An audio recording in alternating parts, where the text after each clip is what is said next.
So my first question, Atulji, to you is, you are an entrepreneur.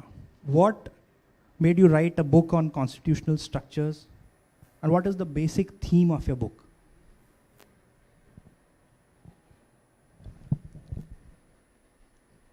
I got a very nice quote this morning. Good afternoon, and thank you for being here.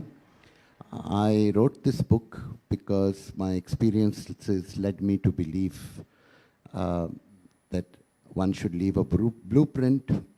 The blueprint is not my blueprint, but when you leave a blueprint to jump out of the box, your blueprint may be better, but you don't agree to jump out of the box. So once you have a blueprint to jump out of the box and you like the blueprint, then when you jump out of the box, you create a better blueprint. This constitution was written, is based on ideas of the 19th century. It was executed in 1950, in the 20th century, and as he described with so much that is happening, is hugely unfit, in my view, for the 21st century. We have one very, very fabulous fact, and that is we have 600 million bright and young under 25 years. And if you track the level of changes that are taking place in the world, they are naturally poised to be its leaders. And when you are naturally poised to be its leaders and you are in a structure which could end up making them its victims, you start questioning. You don't question.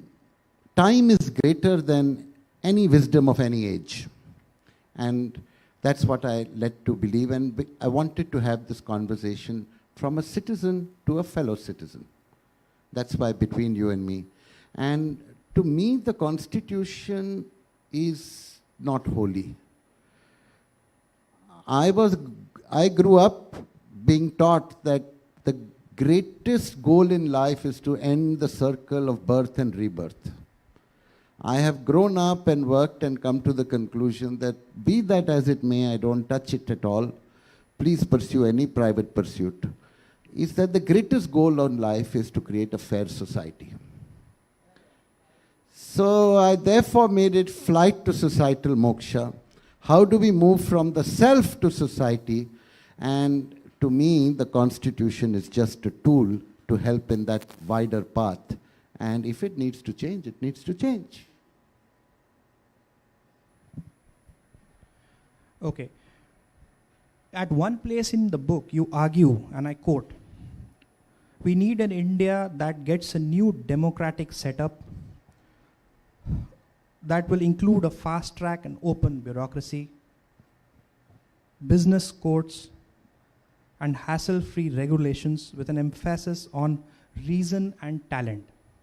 Now my question is, which I'm sure a lot of people who are a bit aware of the Constitution and how it works might echo that feeling, that since independence we have had 123 odd amendments carried out to the Constitution. Why didn't it achieve this purpose? In other words, why change a constitution that provides for a change anyway?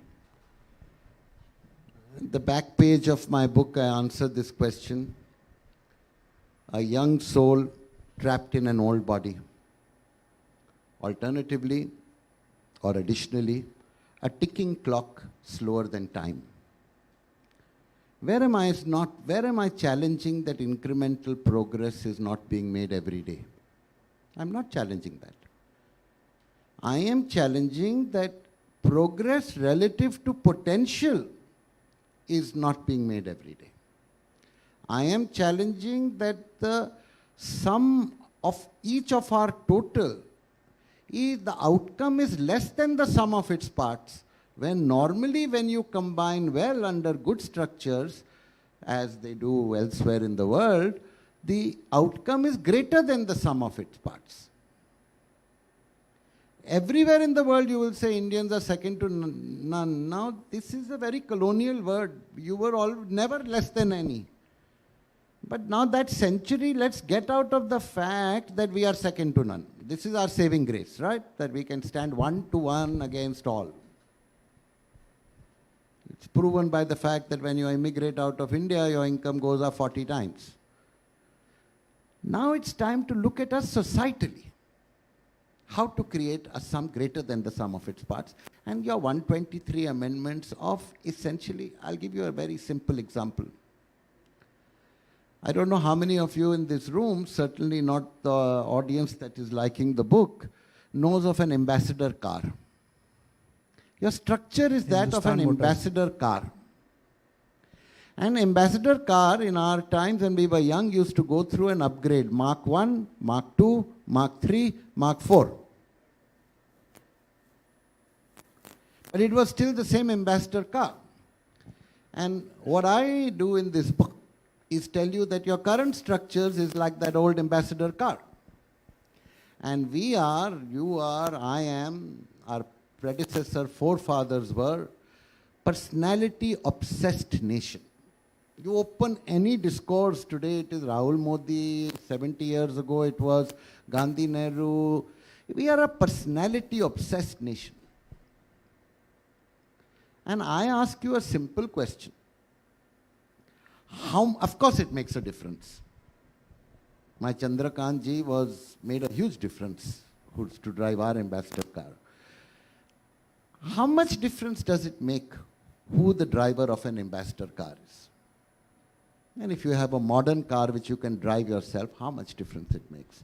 So structure, the technology marrying into new structure is the way forward. And after that, you bring a Michael Schumacher and let him drive. I'm not disputing the need for a good personality. I am saying that this personality obsession should change to a structure obsession. How many revolutions should fail in India? And for how long? And therefore the structure of my book solves the constitution. And 25, after page 70 or something, it's 280 page book. I pause. The thrilling part of the book is over. And I pause and I ask a simple question. What would we do different? Because you change the constitution, it's not an end in itself. Because if I'm saying constitution in itself is not holy, then even if we've changed it to where we want it, what would we do different is one going to make the discussion.